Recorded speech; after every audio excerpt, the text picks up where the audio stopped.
ഇന്ത്യയുടെ ചരിത്രത്തില് പിന്നോക്ക ജനവിഭാഗങ്ങളെ അർഹിക്കുന്ന അധികാരത്തിന്റെ പങ്ക് കൊടുക്കുന്നതിന് വേണ്ടിയാണ് നമ്മുടെ പ്രസ്ഥാനം മണ്ഡൽ കമ്മീഷൻ റിപ്പോർട്ട് നടപ്പിലാക്കിയത്. പക്ഷേ രാജ്യത്ത് കൊടുക്കുന്നുണ്ടോ? ഇന്ത്യയിൽ കൊടുക്കുന്നത് എങ്ങനെയാണ്?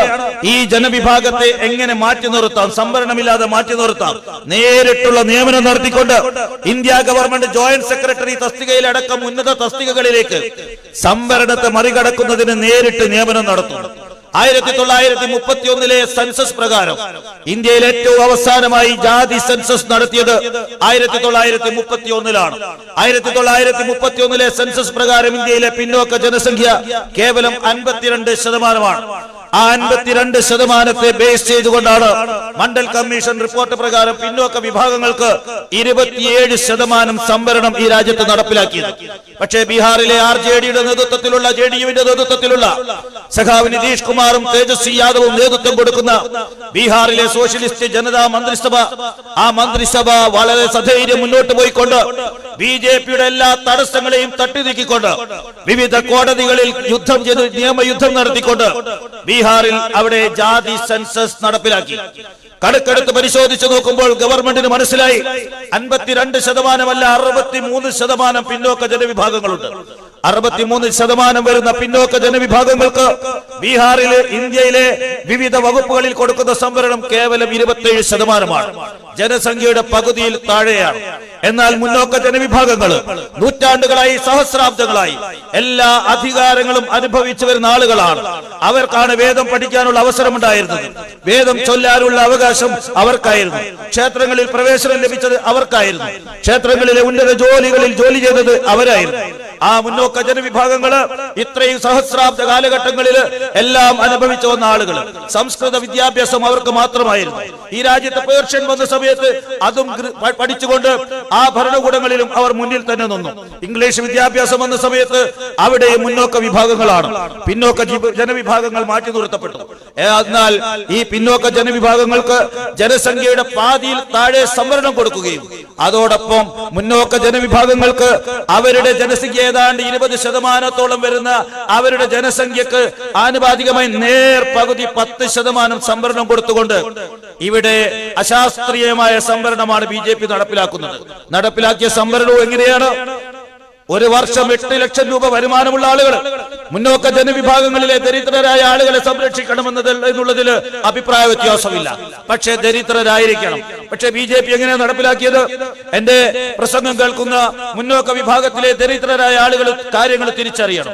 BJP നടപ്പിലാക്കിയിരിക്കുന്നത് ഒരു വർഷം 8 ലക്ഷം രൂപ വരുമാനമുള്ള ആളുകൾക്ക്, മുന്നോക്ക വിഭാഗത്തിലെ സാമ്പത്തികമായി പിന്നോക്കം നിൽക്കുന്ന ആളുകൾക്കുള്ള സംവരണത്തിന് അവർ അർഹരാണ്.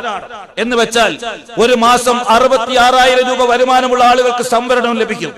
എന്ന് വെച്ചാൽ ഒരു ദിവസം 2222 രൂപ 2222 രൂപ ഒരു ദിവസം വരുമാനമുള്ള മുന്നോക്ക സമുദായത്തിൽപ്പെട്ട ആളുകൾക്ക് 10% സംവരണം എന്ന് പറഞ്ഞാൽ നമ്മുടെ കണ്ണിൽ വരുന്ന മുന്നോക്കത്തിലെ പിന്നോക്കക്കാരൻ എന്ന് പറയുന്നത് ഒരു പശുവിനെ വളർത്തി ഒരു നേരത്തെ ആഹാരത്തിന് കഷ്ടപ്പെടുന്ന, ദാരിദ്ര്യം അനുഭവിക്കുന്ന എത്രയോ മുന്നോക്ക വിഭാഗത്തിൽപ്പെട്ട ആളുകളെ നമുക്കറിയാം. അത് കണ്ണടയ്ക്കാൻ പറ്റാത്ത യാഥാർത്ഥ്യമാണ്. അവന് കൊടുക്കേണ്ട സംവരണം ഒരു ദിവസം 2222 രൂപ വരുമാനം എന്ന് പറഞ്ഞാൽ മുന്നോക്ക വിഭാഗത്തിലെ സമ്പന്നർക്ക് ഒന്നടങ്കം ആ സംവരണം കൊടുക്കുകയും യഥാർത്ഥ പിന്നോക്കക്കാരൻ പുറന്തള്ളപ്പെടുകയും നമ്മുടെ വലിയ ബ്രില്യൻസ് അടക്കമുള്ള ശൈലമടക്കമുള്ള ഉന്നത കോച്ചിംഗ് സെന്ററുകളിൽ പോയി കോച്ചിങ്ങിന് പോകാൻ കഴിയാത്ത പാവപ്പെട്ട യഥാർത്ഥ ദരിദ്രൻ വീണ്ടും പുറന്തള്ളപ്പെടുകയും സാമ്പത്തികമായി കോടീശ്വരന്മാരായ സവർണ വിഭാഗത്തിൽപ്പെട്ട ആളുകൾ ഈ സംവരണവും കൈയടക്കുന്ന ഒരു വിരോധാഭാസമാണ് നമ്മൾ കണ്ടുകൊണ്ടിരിക്കുന്നത്. BJP ഒരിക്കലും പാവങ്ങളുടെ കൂടെയല്ല. അവർ സംവരണം കൊടുക്കുന്നത് മുന്നോക്കത്തിലെ പിന്നോക്കം എന്ന് പറഞ്ഞുകൊണ്ട് കൊടുക്കുന്ന സംവരണം മുന്നോക്കത്തിലെ മുന്നോക്കക്കാർക്ക് തന്നെയാണ്. അതുകൊണ്ട് ഈ അശാസ്ത്രീയത പരിഹരിക്കപ്പെടേണ്ടതാണ്. പിന്നോക്ക വിഭാഗത്തിൽപ്പെട്ട ആളുകൾക്ക് കണക്കെടുത്തുകൊണ്ട് അർഹമായ സംവരണം കൊടുക്കണം. 62% വരുന്ന പിന്നോക്ക ജനവിഭാഗത്തിൽപ്പെട്ട ആളുകൾക്ക് മണ്ഡൽ കമ്മീഷൻ റിപ്പോർട്ടിന് ശേഷം പുതിയ കമ്മീഷൻ വെച്ചുകൊണ്ട് അർഹമായ ആളുകൾക്ക്, അർഹമായ വിഭാഗങ്ങൾക്ക്, അടിച്ചമർത്തപ്പെട്ട ജനവിഭാഗങ്ങൾക്ക് ജാതിയുടെയും അടിസ്ഥാനത്തിൽ ജാതി ഒരു യാഥാർത്ഥ്യമാണ് ഇന്ത്യയില്. ജാതിരഹിത സമൂഹം എന്ന് വിളിച്ചു പറഞ്ഞാൽ പോരാ. പല രാഷ്ട്രീയ പാർട്ടികളുടെയും കമ്മിറ്റികളിൽ, സംസ്ഥാന കേന്ദ്ര കമ്മിറ്റികളില് അവരുടെ വിവിധ സംഘടന, ഇന്ത്യയിലെ എല്ലാ രാഷ്ട്രീയ പാർട്ടികളും എല്ലാം എടുത്ത് പരിശോധിച്ചാൽ അവയുടെ ഉന്നതമായ സമിതികളിൽ പട്ടികജാതിക്കാർക്ക് ഇനിയും എത്തിച്ചേരാൻ സാധിച്ചിട്ടില്ല. പക്ഷേ 1970 ഒരു ക്ഷുരകരായ വീട് വീടാന്തരം കയറിയിറങ്ങി ക്ഷുരക ജോലി ചെയ്തിരുന്ന, കത്രികയും ചീപ്പുമായിട്ട് ക്ഷുരക ജോലി ചെയ്തിരുന്ന ഒരു കുടുംബത്തിലെ കർപ്പൂരി ഠാക്കൂർ എന്ന് പറയുന്ന ദളിതനായ വ്യക്തിയെ ബീഹാർ എന്ന് പറയുന്ന ജാതി കോമരങ്ങൾ ഉറഞ്ഞു തള്ളുന്ന ഒരു സംസ്ഥാനത്ത്, സവർണർ അഴിഞ്ഞാടിയിരുന്ന ഒരു സംസ്ഥാനത്ത് 1969 കർപ്പൂരി ഠാക്കൂറിനെ മുഖ്യമന്ത്രിയാക്കാൻ ശ്രമിച്ചപ്പോൾ ഒരു ക്ഷുരകനെ മുഖ്യമന്ത്രിയാക്കിക്കൊണ്ട് പിന്തുണ കൊടുക്കില്ല എന്ന് പറഞ്ഞുകൊണ്ട് ഇതര രാഷ്ട്രീയ പാർട്ടികൾ അദ്ദേഹത്തിന് പിന്തുണ കൊടുക്കാൻ മടിച്ചു നിന്നപ്പോൾ 1970 സോഷ്യലിസ്റ്റ് പാർട്ടി ഒറ്റക്ക് ഭൂരിപക്ഷം വാങ്ങിക്കൊണ്ടാണ് ക്ഷുരകനായ കർപ്പൂരി ഠാക്കൂറിനെ ബീഹാറിന് മുഖ്യമന്ത്രിയാക്കിയ രാഷ്ട്രീയ പ്രസ്ഥാനമാണ് സോഷ്യലിസ്റ്റ് പ്രസ്ഥാനം. ഇന്നാണ് പലരും അതേക്കുറിച്ച് ചർച്ച ചെയ്യുന്നത്. ദളിതരെ കമ്മിറ്റികളിൽ കൊണ്ടുവരുന്നതിനെ കുറിച്ച് ഇന്നാണ് ചർച്ച ചെയ്യുന്നത്. പക്ഷേ സോഷ്യലിസ്റ്റ് പ്രസ്ഥാനം 1967 മുതൽ പാർട്ടിയുടെ കമ്മിറ്റികളിൽ 60% സംവരണം കൊടുത്തവരാണ്. പാർട്ടിയുടെ ഈ കുത്തുപറമ്പ് നിയോജക മണ്ഡലം കമ്മിറ്റി അംഗീകരിച്ച് ഇടപെടണമെങ്കിൽ 15 അംഗ കമ്മിറ്റിയിൽ 9 പേർ ദളിതൻ വരണം, പിന്നോക്കം വരണം, ന്യൂനപക്ഷം വേണം, സ്ത്രീകൾ വേണം. അങ്ങനെ സമൂഹത്തിലെ പാർശ്വവൽക്കരിക്കപ്പെട്ട ജനവിഭാഗങ്ങളെ കൃത്യമായി 60% ഉൾക്കൊണ്ടുകൊണ്ട് സ്വന്തം വീട്ടിൽ നിന്ന് സംവരണം തുടങ്ങിക്കൊണ്ട് അടിച്ചമർത്തപ്പെടുന്ന ജനവിഭാഗങ്ങളെ സംരക്ഷിക്കുന്ന രാഷ്ട്രീയമാണ് സോഷ്യലിസ്റ്റ് രാഷ്ട്രീയം. ആ രാഷ്ട്രീയം തിരിച്ചറിയണം.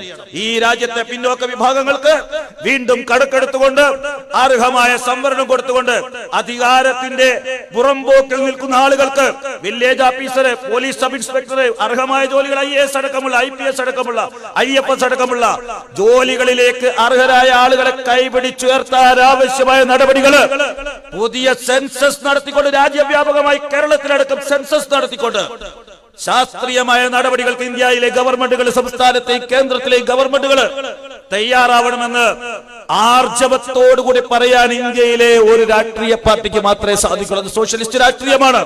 അത് RJD-യും JDU-യും പോലെയുള്ള സോഷ്യലിസ്റ്റ് രാഷ്ട്രീയ പ്രസ്ഥാനങ്ങൾക്ക് മാത്രമേ സാധിക്കൂ. മണ്ഡൽ കമ്മീഷൻ റിപ്പോർട്ട് നടപ്പിലാക്കാൻ ശ്രമിച്ചപ്പോൾ അതിനെതിരെ ഇന്ത്യൻ പാർലമെന്റിൽ 2.5 മണിക്കൂർ പ്രസംഗിച്ച രാഷ്ട്രീയമാണ് കോൺഗ്രസിന്റേത്. അത് ഞങ്ങൾക്ക് മനസ്സിലാവുന്ന രാഷ്ട്രീയമാണ്, തട്ടിപ്പിന്റെ രാഷ്ട്രീയമാണ്. ആത്മാർത്ഥതയുടെ രാഷ്ട്രീയം തിരിച്ചറിഞ്ഞുകൊണ്ട് RJD-യുടെ നിലപാടുകളെ, പിന്നോക്ക ജനവിഭാഗങ്ങളെ സമുദ്ധരിക്കാൻ ആത്മാർത്ഥമായി രംഗത്തുള്ള ഈ രാഷ്ട്രീയത്തെ നിങ്ങൾ പിന്തുണയ്ക്കണമെന്ന് വിനീതമായി അഭ്യർത്ഥിച്ചുകൊണ്ട് മഹാനായ PR-ന്റെ ഓർമ്മകൾക്ക് മുമ്പിൽ ആദരാഞ്ജലി അർപ്പിച്ചുകൊണ്ട് ഞാൻ അവസാനിപ്പിക്കുന്നു. നന്ദി, നമസ്കാരം, ജയ് ഹിന്ദ്.